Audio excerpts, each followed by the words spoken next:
You might have noticed the Champions League semifinals happened. If you didn't notice, then I'm really genuinely curious how you ended up here. Like, I don't know exactly how YouTube works. I don't think anybody does. It's this kind of AI that people feed stuff into and they react to it. You know, if you're Mr. Beast, you hire focus groups and stuff to work on your thumbnails. And if you're me, I hire even bigger focus groups. As you can probably tell, the thumbnails on this channel are works of art that take months, near I say decades, in order to complete. I started working on the concept for this channel when I was 10 years old. And look, to be perfectly honest, the stuff we're working on now that's going to come out when I'm 45 is going to be amazing. I have no idea how I've ended up here.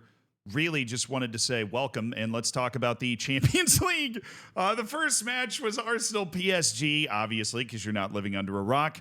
And this was hilarious. Now, I am not a born and bred Arsenal hater, right? Although it seems like most people in England are. That's most teams that exist in England, though. I mean, there are born and bred haters of basically all the big six except for Tottenham, because then they just point and laugh. And then, you know, there's a lot of other clubs that draw the ire as well. But Arsenal has definitely turned up the cringe recently. And they did a lot of this stuff before the game. They were posting Mikel Arteta giving some weird ASMR speech. They posted a couple of other things, right? And they rolled out a tifo that was just a big cannon that looked like my 8-year-old cousin drew it. Right, I mean, they've got less creativity than a 4th Division American side with that tifo, and they hyped it up as like some big thing. But I'm not here to shit on them for that. I'm just pointing out that they're easy to shit on, and a lot of people do. And so when they beat Real Madrid, I think a lot of people were excited because it was like watching the Death Star blow up in Star Wars. But then there was this weird, uncomfortable, sinking feeling that set in for those people. Again, I'm not one of those people. If Arsenal wins the Champions League, my life does not change at all. I think it'd be kind of cool, right? I enjoy watching new teams win the Champions League, and there's certainly a team that has the pedigree in every other respect to have a Champions League in the cupboard. And it'd be interesting to watch a team that's spearheaded by Mikel Merino win the entire thing, because that would give hope to average players everywhere. No disrespect, because he is obviously a striker for a Champions League semifinal team, and I'm sitting here at 1 a.m. talking about the match that he just played. They did all of those cringe things, and then they went behind within 4 minutes. And if we're being honest, the first 25 minutes of this match between PSG and Arsenal could have been 3-4-0. There was a penalty shout in the first half. I'm going to see if I can find it. I don't know why I didn't pull it up before I started talking here. Let's see if I can find something to talk about while I search for this. Let's see. Kvara PSG penalty.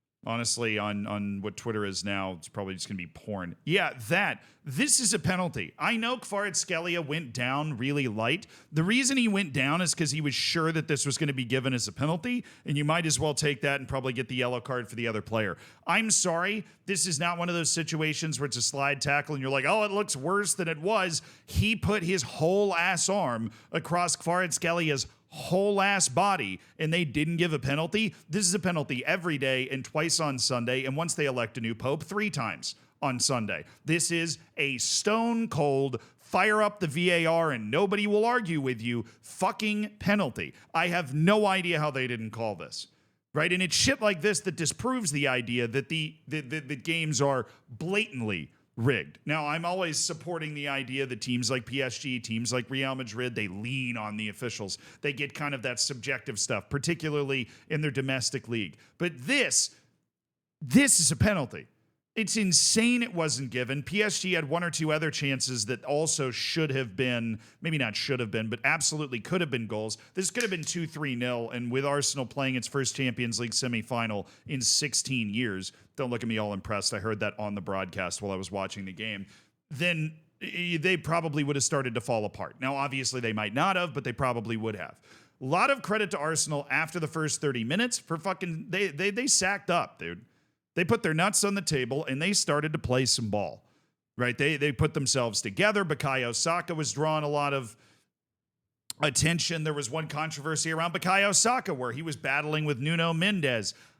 It was a light foul call. I think it was a foul call because Saka basically won the ball and was in on goal, but people are looking at the wrong part of the play. Nuno Mendes, I'm only mentioning this because I know people will bring it up if I don't bring it up, right? But Nuno Mendes is trying to shield the ball, and Saka kind of shoves him and then works his way around him because the shove threw Nuno Mendes off balance. I don't know why. He's a professional athlete. It wasn't that hard of shove, but it was a shove, and it did knock him off balance, at which point Saka gets around him and wins the ball. But I think the shove, like, it clearly kind of knocked him off balance. It's a soft foul, but it is something that, like, I think you can look at it and at least justify the fact that it was called. Those were the couple of controversies in the game, but Arsenal really started to play the way that they can play, kind of bossing the game around. And that's where you notice the one thing that they're missing, which, to be honest, the vast majority of teams in the world are missing this, but that's a clinical forward, right? Somebody that's in the Gyökeres, Erling Haaland category, where if you're putting dangerous balls in dangerous positions, they're going to have the spidey sense, the technical skill, the physical skill to get that ball into the back of the net. Right. And Arsenal doesn't have that. Even if Kai Havertz was out on the field, they wouldn't have that. I think Kai Havertz is a great player. He's not that guy.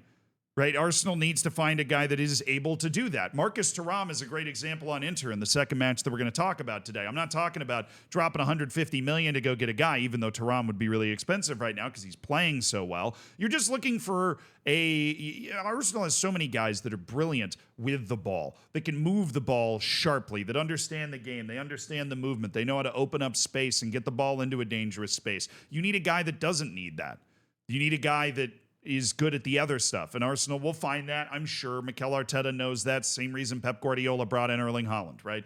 You need to get somebody that can take advantage of all of the beauty and skill that the rest of the team is putting together. But I was very impressed with the way that Arsenal played, and they were in many ways unfortunate to not have equalized in this game. There was actually, I mentioned controversy. There was one other one. It was this set piece play where they tried to basically set a screen on the goalkeeper. I'm gonna see if I can get a zoom in. It's a cell phone video. I don't think I'm gonna get DMCA'd for this. It just look right here.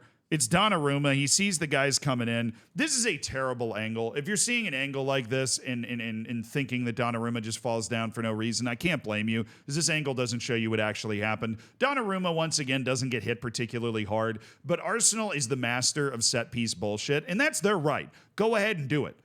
But honestly, the best way to counteract set-piece bullshit is to not try to fight through the screen. Because if you're a goalkeeper, you're protected by the referee. You get special privileges. You can even touch the ball with your hands. I'm learning the rules, American. But what Arsenal does so well, and this is speaking as somebody that played goalkeeper, and granted, I never played professionally. I was on a high school team, right? But my high school team was at one point sixth in the entire United States, and so I at least was around people that were actually good, right? If you are running plays to try to intentionally run into the goalkeeper, fucking fall down. That's what he does. And it's what Arsenal should do this, and Donnarumma has found an effective counter to it. Right? There's nobody doing anything wrong here. I don't blame Arsenal for doing it, but this is a key tenet to a lot of their plays. Right? Is they try and create a lot of traffic for the goalkeeper, which is smart. This particular play, a guy runs up right into the back of Donnarumma, and he just goes down, and the referee gives the call. Right? Because the goalkeeper's been contacted, like away from the ball, and he goes down, and the foul is given. It's light, but if Arsenal wants to play the game where they're trying to set screens on the goalkeeper, this is what's going to happen. All right? And look, Arsenal's probably going to score some sorcery bullshit in the second leg, but that's my thought process on that. I picked PSG to win. Full disclosure, I picked them to win this game 2-1. They ended up winning 1-0. It did not go exactly the way that I thought. I thought Arsenal was going to be more packed in, and I really do believe Arsenal can go on and win this. Like, I mean, they were like the favorite to win the entire thing according to some betting markets going into the semifinal, and I think PSG, especially with all that weird-ass voodoo that's around PSG when it comes to their ability to play in Champions League, its second legs in particular, I think they have a lot to overcome, and Arsenal's playing with house money. I think Arsenal might get an early goal, and we have a very, very interesting tie in Paris. And PSG is not a team, even though they managed to do it in this match, that is comfortable just squeezing the life out of a game. They're too springy for that. They're too explosive for that. And they don't really have a guy in their midfield, at least the way they set up coming to London, that is going to devour space and just physically bash people. Or like a Javier Mascherano who's going to be able to just, a space eater. I call them space eaters when I'm playing Football Manager. They don't have one of those guys. They've got really good technical possession guys, so maybe they try to squeeze the life out of the game that way. But this was a very interesting, intriguing tie. The second tie in the Champions League, however, was fucking crazy. It was Barcelona and Inter. I predicted a 2-0 win for Barcelona. I said it was more likely to be 4-0 than a win for Inter. I've been disrespecting Inter at every turn. They're fumbling the Italian league. The Italian league had a terrible showing overall in Europe. But this Inter team, Marcus Thuram, Denzel Dumfries, who scored 2 goals in this game and was playing like his first match in months, I think. The guy from Aruba, by the way, just shout out to my homies in Aruba. They showed out. They played brilliantly. They scored 2 goals in the first 21 minutes of the game. Now, Barcelona is an offensive juggernaut. They're the offensive equivalent of whatever Oppenheimer was making in the desert, right? They are really good, and they're going to score goals and create chances, and Lamine Yamal's a god, right? He's one of those sun-kissed, blessed by the footballing gods type players who seems to be out there for fun against a bunch of, 100-millionaire professional athletes on roids, right? He's somehow dancing through all of them with spaghetti hair and then tweeting and Instagram posting about it after the game. And yes, he was the best player on the field in this game. And yes, we need to get comfortable with the idea that Lamine Yamal is one of the 5 best players in the world right now. Okay. And we'll make it, maybe I'm sure I'm going to talk about Lamine Yamal a lot for the rest of my life. Right? I am sure he's just, whether he lasts until he's 28 because he's played so many matches, or whether he lasts till he's 40, like Ronaldo, and sleeps in cryogenic chambers and whatever. Right? I'm sure I'll be talking about Lamine Yamal for a long time. But Inter was so damn impressive in this game. I'm kind of surprised, though, because they subverted the Italian stereotype. When they went up 2-0, I thought this game was going to be the most boring piece of shit. I mean, I knew Barcelona was explosive and creative, and I figured they'd get a goal. But 3? Inter went up 2-0 on the road, an Italian team, and wasn't able to put the match away. The game's gone. Now, they did score 2 set-piece goals, so they're trying to bring the game back a little bit by doing that. But the game's gone. The game is gone if we have an Italian team that can't kill an entire match Catenaccio style and dispatch their opposition in this semifinal. Now, Barcelona is going to go to Inter with a level score. This is still, even though it feels like a missed opportunity for Inter, a win. They will now come home, and if they win, they're good. But I think Barcelona's also awake now. I think Barcelona probably assumed they were going to do what I was saying they were going to do and walk through this game. They were riding a massive high from the Copa del Rey final. They're looking good in La Liga. And they came in and they got punched in the mouth. They responded. Impressive. Very well done. But there is a lot of work left to do. And there is an opportunity for Lamine Yamal to basically complete his career trophy hunt already. He's going to be the best player on the field in Milan in the second leg of the semifinal. And if he's able to avoid whatever minor injury he might have picked up in the early, like the warm-up to this game, I heard that he left with some sort of groin injury and then came back. I have no idea what that was about or if there's any oxygen to that at all. As long as he's okay, Barcelona is still my favorite here.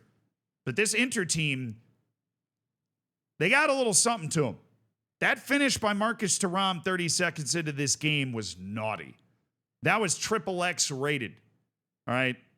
That was troubling. That was hide it in the sock drawer filth right there. You get a guy, you get a striker that's capable of that shit. All you need is a moment, right? And what Inter has managed to do is take 180 minutes and turn it into 90. And that helps Inter. Because now Inter just needs a moment against a clearly unbelievably talented opponent. We're set up for 2 good second legs, though. There have been a good number of blowouts and whatever. None here. This is a great Champions League semifinal. Arsenal and PSG have never won it.